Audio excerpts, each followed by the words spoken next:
Net चला गया था अचानक से। आवाज आ रही है ना अभी? आ रही जी। चलो तो अपन आगे चलते हैं, ये अपना डिस्कशन लंबा चल गया। हाँ। थोड़ा रिकॉर्डिंग लंबा ही। रिकॉर्डिंग।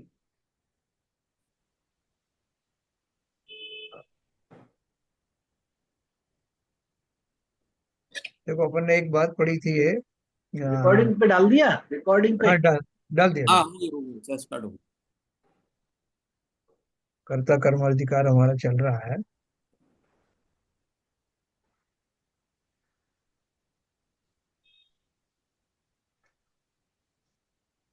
यद्यपि आत्मा स्वयं चैतन्यमय है, क्रोधादिमय नहीं है, तथापि अज्ञान भाव में आने पर वह अपने स्वरूप ज्ञान से भ्रष्ट है।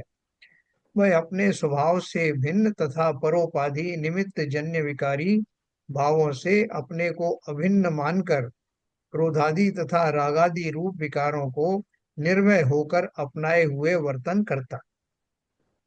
जिस समय उसने अपने ज्ञान परिणति रूप सहज वीतरागता को भुलाकर रागादि रूप परिणमन किया, तब उसी में अपने को सुखी माना। है ना? अभी हमारी क्या हाल है? अपनी जो वर्तमान दशा है वो ये है कि जिस समय के अनादिकाल से हमारी यही दशा है। अपनी ज्ञान परिणति रूप सहज वीतरागता को भुलाकर रागादि रूप परिणमन किया, तब उसी में अपने को सुखी माना। उसकी इस मान्यता के कारण ही वह रागादि का कर्ता अज्ञान दशा में हुआ है। यदि दोनों का अर्थात अपने स्वभाव और विभाव का अंतर समझ लेवे और स्वभावानुसार अपना वर्तन करे, तो वह अज्ञान की भूमिका से उठकर ज्ञानी बनता है। देखो, अभी अपन बहुत देर से मान लो कोई प्रवचन चल रहा है, टीवी के ऊपर हमने लगा दिया, पारस चैनल जितवानी चैनल लगा दिया।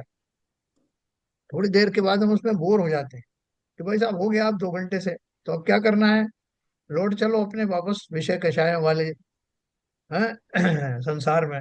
तो अपन फिर उसमें वो कोई गाने बजाने लगा दिए, कोई न्यूज लगा दी, कुछ ये लगा दिया। लोगों का आना जाना शुरू हो गया, खाना पीना चालू हो गया, क्योंकि वो मेरा रूटीन है। और मैं वास्तव में जो मैंने स्वाध्याय आदि किया या जो कुछ मैंने टीवी पे धर्म चर्चाएं सुनी, वो एक टेम्परेरी भाग मैंने माना। उसको मैंने सुख का स्वरूप नहीं माना कि वास्तव में सुख ये है, वरना तो उसमें ज्यादा रहता और उसमें कम रहता। लेकिन मैंने माना ही है कि एक ये फॉर्मेलिटी है या थोड़ा बहुत वो भी करना है, लेकिन वास्तविक सुख तो इसी में है ना। खाने पीने में, अपने मौज मस्ती करने में, पिकनिक पार्टी करने में, दूसरी चीजों को सुनने में। अगर ऐसा नहीं होता तो मेरा वो जो जो मैं टाइम जितना उसको दे रहा हूँ उससे ज्यादा टाइम इसमें देता, वो सिंपल बात है। तो मेरा जो मान्यता है वो मान्यता ही ये है सुख की, कि जितने समय तक मैं संसारी दशा में रहता हूँ, लोग आ रहे हैं जा रहे हैं, कोई मेरी तारीफ कर रहा है, कोई मुझे कुछ बता रहा है, कहीं से धन आ रहा है, तो ये सारी दशाएं कैसी हैं? रागादि रूप दशा है, इनको ही मैं सुख मानता हूँ।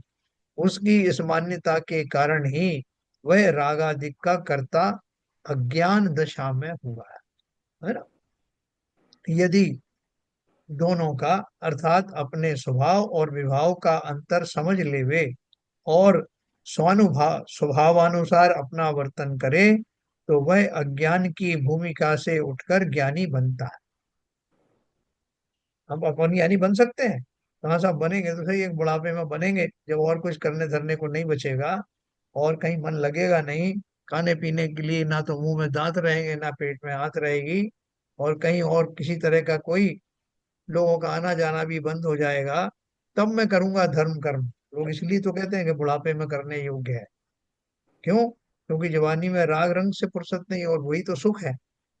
ऐसी मान्यता जिनकी हट जाती है, वो जवानी तो क्या, बाल्यावस्था में ही वैराग्यधारी हो जाते हैं। स्पर्शनाथ भगवान ने 8 वर्ष की आयु में अनुव्रत धारण किए ना, सो बहुत सारे जो लोग करते हैं। तो जब तक मैं मेरे मुझे ये अंतर समझ में नहीं आएगा, तब तक मैं संसारी दशाओं को ही अज्ञान के कारण से उन्हीं को सुख का कारण मानता रहूंगा। अर्थात यदि दोनों का अर्थात अपने स्वभाव और विभाव का अंतर समझ लेवे और स्वभावानुसार अपना वर्तन करे, तो वह अज्ञान की भूमिका से उठकर ज्ञानी बनता। गुणस्थान क्रम से जैसे जैसे रागादि भावों का अभाव होता जाता है, वैसे वैसे ही ज्ञानी बनता जाता है। अपन ज्ञानी किसको कहते हैं? हमने चतुर्थ गुणस्थान से ज्ञानी कहना शुरू कर दिया, लेकिन जैसे जैसे गुणस्थान ऊपर जाते हैं तो अपन बोलते हैं भाई साहब वो अभी सातवें गुणस्थान में है, छठे सातवें गुण, पहले पांचवें गुणस्थान से शुरू करें कि पांचवें गुणस्थान में जो जीव पहुंच गया है, उसके कुछ नियम संयम आदि धारण हुए हैं, तो वो चौथे गुणस्थान वाले के मुकाबले में ज्यादा सुखी है। फिर पांचवा वाला जो है और ज्यादा सुख, छठवां वाला और सुखी, छठा सातवां वाला। और उसके ऊपर में जो चिंतन चलता है उनका, वो फिर शुक्ल ध्यान आदि जो लगने लगता है ये धर्म ध्यान लगता है, उन सब के अपेक्षा से जैसे जैसे रागों की, कि वो राग तो आग है, उस आग में जैसे जैसे कमी होती है, राग की आग ज्यो ज्यो कम होती है, त्यों त्यों सुख की अनुभूति बढ़ती चली जाती। ये नियम है। तो गुणस्थान क्रम से जैसे जैसे रागादि भावों का अभाव होता जाता है, वैसे वैसे ही ज्ञानी बनता जाता है। जब रागादि भाव सर्वथा छूट जाता है, तब पूर्ण ज्ञानी बनता। उस ज्ञान ज्योति में वह सामर्थ्य प्रकट हो जाती है कि वह संपूर्ण विश्व को तथा, क्यों क्या ऊपर लाइन लिखी ना, जब रागादि भाव सर्वथा छूट जाता है तब पूर्ण ज्ञानी बनता है। पूर्ण ज्ञानी कौन होते हैं? केवल ज्ञानी। केवल ज्ञानी। उस ज्ञान ज्योति में वह सामर्थ्य प्रकट हो जाती है कि वह संपूर्ण विश्व को तथा तद्गत संपूर्ण द्रव्यों को, उन द्रव्यों के अनंतानंत गुणों को तथा उनकी भूत भविष्यत और वर्तमान की त्रिकाल गोचर समस्त पर्यायों को एक साथ स्पष्ट पृथक पृथक जान सके। वेद विज्ञान की ऐसी सामर्थ्य है। हाँ? वेद विज्ञान के द्वारा ही ये सब प्रकट होगा ना। आपने देखा बहुत सारे लोग अभी इस पंचम काल में, वर्तमान पर्याय में ही, वो भी एक टीवी के ऊपर में एक लेडी आई थी, लड़की तो लोगों के मनोभाव पढ़ लेती थी कि कौन सा गाना इन्होंने सोचा है, ये इनके मन में भी क्या चल रहा है, ये कौन सा चित्र बनाने वाले हैं। तो बुद्धि की विशेष एक्सरसाइज के द्वारा उपयोग को एकाग्र करने की कला जान जाने के कारण वो सब करिश्मे होते हैं। वो जो अवधि ज्ञानी मुनिराज हैं, मन पर्याय ज्ञानी मुनिराज हैं, उनको वो जो रिद्धियां होती हैं, वो रिद्धि क्या है? कि उनकी मस्तिष्क की अवस्था विशेष हो जाती है। जो उनके विचार शक्ति है, अपने उपयोग की एकाग्रता के कारण से उसके अनुरूप वो ध्यान करके समझ पाते हैं कि पहले इतने साल पहले क्या हुआ था, उसके से इतने साल बाद क्या होने वाला है, ये सामने बैठे वाले के मन में क्या भाव उठ रहे हैं। वो उनकी ज्ञान की एकाग्रता वाली शक्ति के कारण ही वो सब संभव होता है। और उसका कुछ कुछ ट्रेलर अभी भी देखने को मिलता है। इसलिए उन्होंने क्या बोला, केवल ज्ञान की बात करी।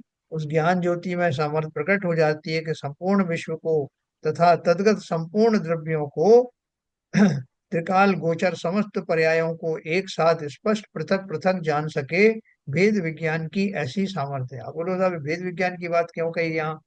ऊपर तो आप केवल ज्ञान की बात कर रहे थे। तो भेद विज्ञान पूर्वक ही तो सम्यक दर्शन हुआ, और वही सम्यक दर्शन और सम्यक ज्ञान बढ़ करके केवल ज्ञान में कन्वर्ट हुआ।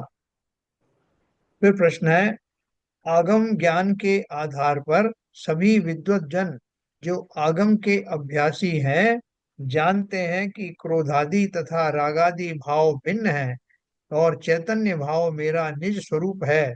तो क्या इस आगम ज्ञान से कर्म बंध रुकता है? देखो बहुत पिन पॉइंटेड बात कही है। कौन सा ज्ञान का? आगम ज्ञान। आगम ज्ञान के आधार पर सभी विद्वत जन जो आगम के अभ्यासी हैं, जानते हैं कि क्रोधादि तथा रागादि भाव भिन्न है और चैतन्य भाव मेरा निज स्वरूप है। तो क्या, ये प्रश्न कर रहा है वो, तो क्या इस आगम ज्ञान से कर्म बंध रुकता है? आपने खाली ज्ञान कर लिया, आगम ज्ञान हमने भी तो किया ना। कर्म बंध रुक जाएगा क्या? आगम में तो ज्ञान मात्र से मुक्ति नहीं मानी, किंतु इसके बाद चारित्र की भी एकता हो तो उसे मुक्ति का मार्ग माना है। पर यहाँ आचार्य ज्ञान मात्र से मुक्ति की बात कैसे लिखते हैं? हाँ? चेला बोला कि आगम तो हमने हमने भी पढ़ लिया, हम भी जान गए, तो अब मेरी मुक्ति करा दोगे क्या? समाधान दिया, ऐसा नहीं है। जिन्हें आगम ज्ञान है वे ज्ञानी नहीं है, वे मात्र आगम के ज्ञानी है। उन्हें ऐसा मालूम है कि आगम में अमुक अमुक आचार्यों ने क्या क्या लिखा है। वे आचार्यों के मंतव्य के ज्ञानी हैं, स्वयं के मंतव्य को ज्ञान रूप नहीं बना सके। अतः जब तक वे रागादि भाव से भिन्न हो अपने को ज्ञान में नहीं बना सकें, तब तक वे रागी हैं, ज्ञानी नहीं हैं। हैं? अपन देखो, दो लोग लड़ाई करते हैं ना मंदिर में, तो दोनों ही आगम के ज्ञाता हैं, और अपने अपने दृष्टिकोण से वो बात करेंगे और कहेंगे भाई साहब आगम में ऐसा लिखा है। दूसरा बोला मैं भी आगम के आधार पर कर रहा हूँ, ऐसा नहीं लिखा। तो अब उसमें किसकी बात सही है और किसकी बात गलत है? और दोनों ही अपने आप को ज्ञानी समझ रहे हैं और इसी बात से बहस कर रहे हैं, इसी उम्मीद में कर रहे हैं कि हमारा ये तर्क वितर्क ही हमको एक दिन मोक्ष भेज देगा।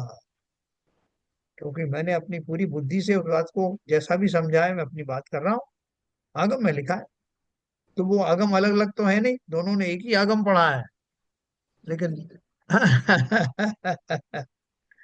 तो वो क्या बोल रहे हैं, वे आचार्यों के मंतव्य के ज्ञानी हैं।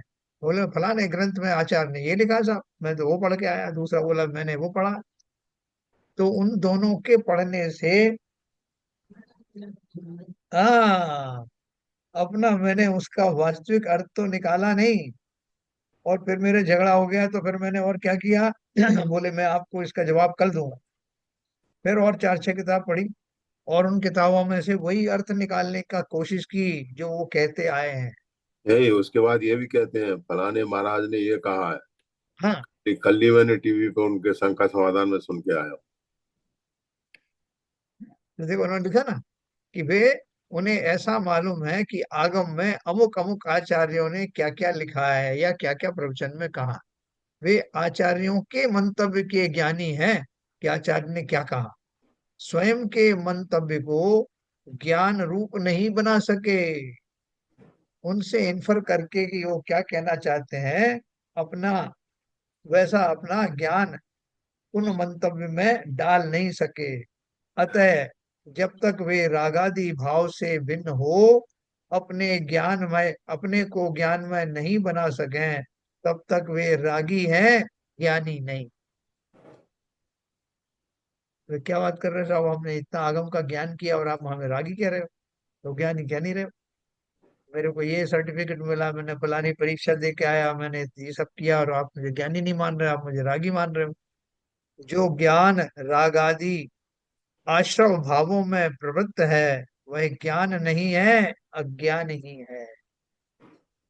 किसके लिए शेर पढ़ के आए थे भाई साहब? इसलिए आया था मैं जरा उनको थोड़ा शास्त्रार्थ करके हरा दूं, मैं उनको नीचा दिखा सकूं, मैं अपनी बात कह सकूं, अपनी विद्वता का लोहा मनवा सकूं। इसलिए मैंने कितने ग्रंथ पढ़े। तो क्या बोले, जो ज्ञान रागादि आश्रव भावों में प्रवृत्त है वह ज्ञान नहीं, अज्ञान ही है। तथा जो ज्ञान रागादि भावों से निवृत्त है वही यथार्थ में ज्ञान है।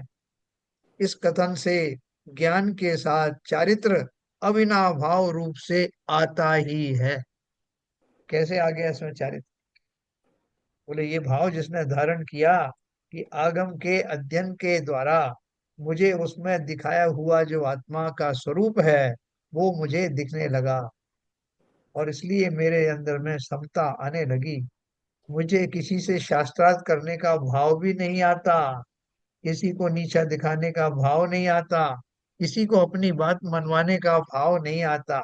स्वयं ही समझ करके स्वयं समता का विकास करना अब मुझे यही अच्छा लगता। तो समझ लो कि उसका चारित्र भी धारण हो गया। चारित्र का मतलब कोई बाहर शारीरिक चारित्र की बात नहीं, कितने व्रतोपवास किया आपने, कितनी पूजा पाठ की, नहीं।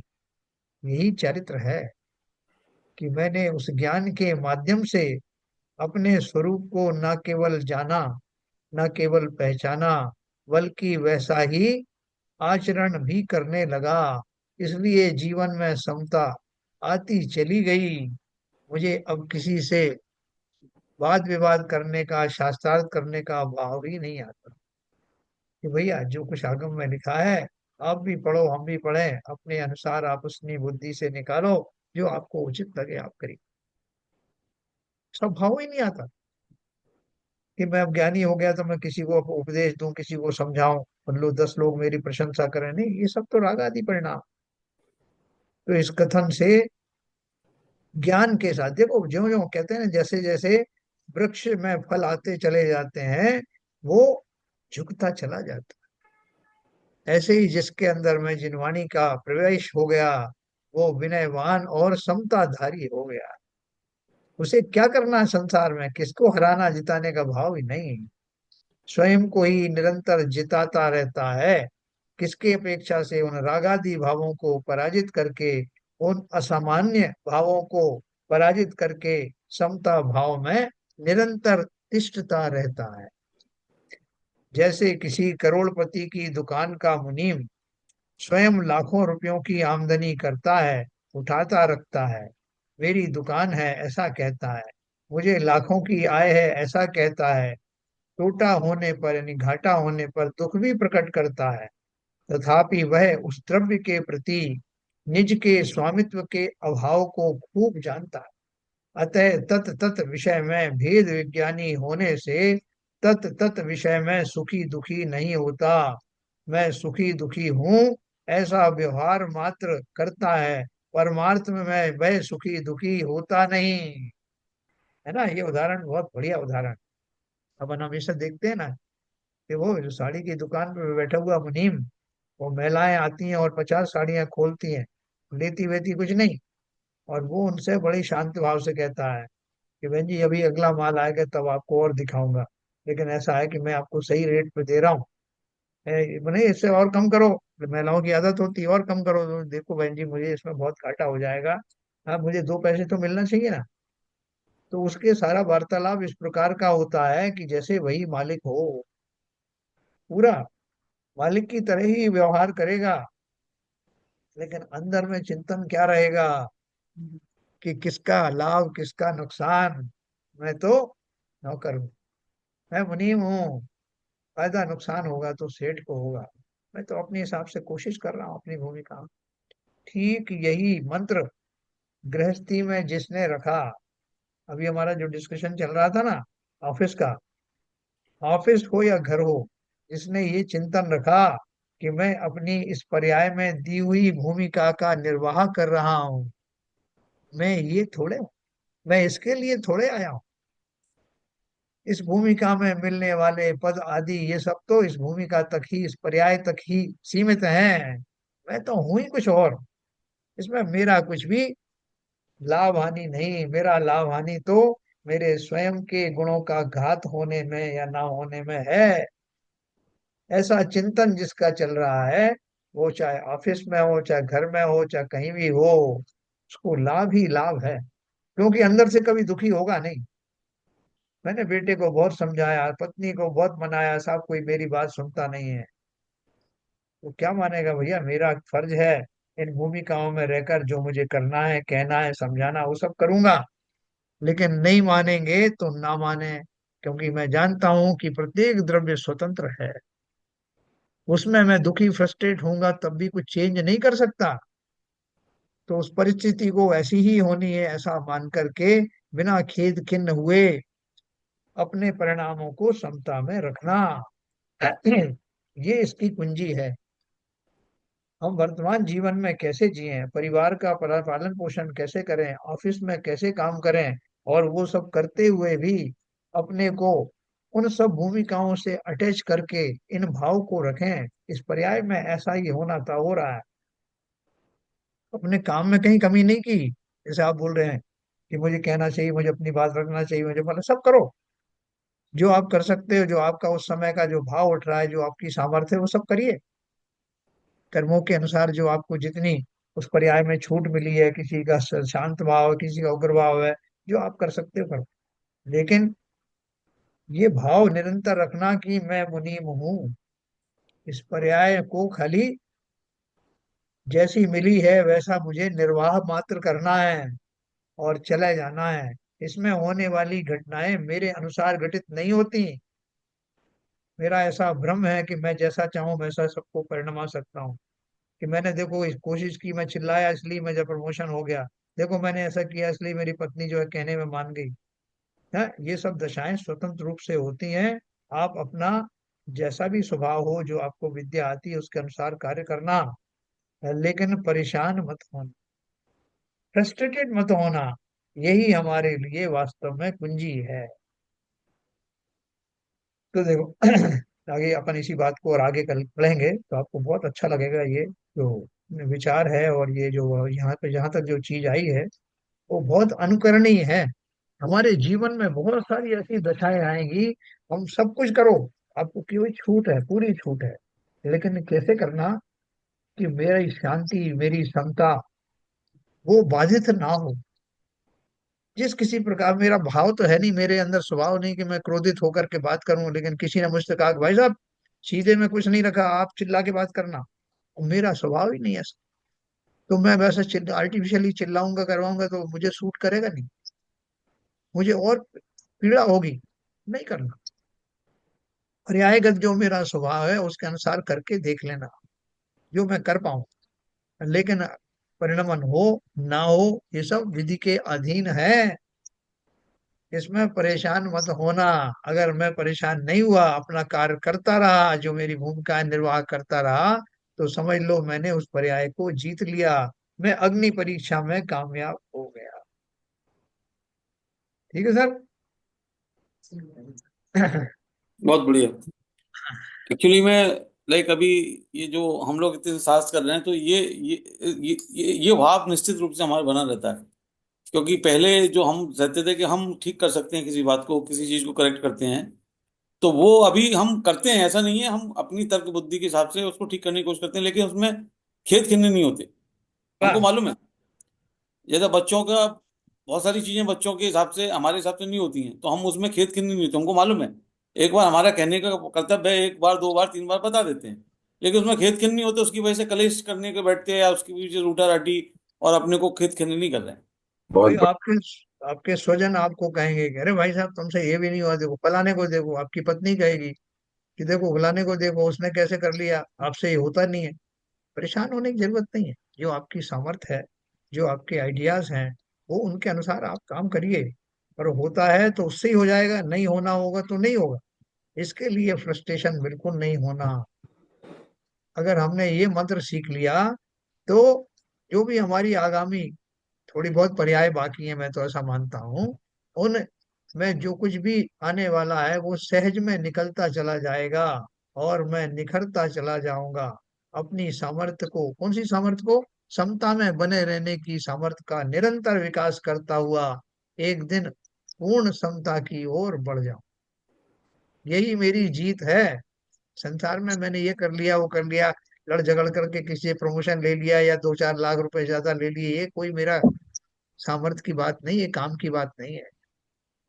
ये पर्याय जन्म में क्या अचीव किया? हाँ, मैंने अगर मान लीजिए सम्यक दर्शन प्राप्त किया, वेद विज्ञान किया, ये अवश्य मुझे मेरी प्राप्तियां हैं। जो पर्याय में, पर्याय का जो मिलने का जो कारण था, जैसे है ना, कुछ काम करो कुछ काम करो जग में रहकर कुछ नाम को, यही काम के लिए मैं आया था, उसका मर्म समझना। चलिए समय हो गया, दिन वाली स्तुति करेंगे ललित जी।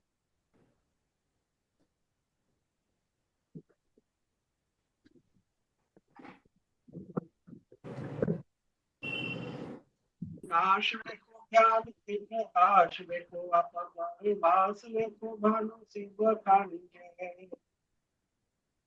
जहाँ प्रभु जान देखो बंध विधि भान देखो तो पर पिछान देखो परम प्रमाणी है। अनुभव बताए देखो जीव के जताए देखो काहू सताए देखो भव्य और आनी है। जहाँ तहाँ तार वे को पार के उतार वे को सुख विस्तार वे को यही वाणी है। हे जनवाणी भारती तो जमुंदन में तो तेरी शरण गए सो पावे सुख से। या वाणी के ज्ञान से जय लो वाणी मस्तक धरो सदा देते हैं, सदा देते हैं। वाणी माता की जय। ठीक है।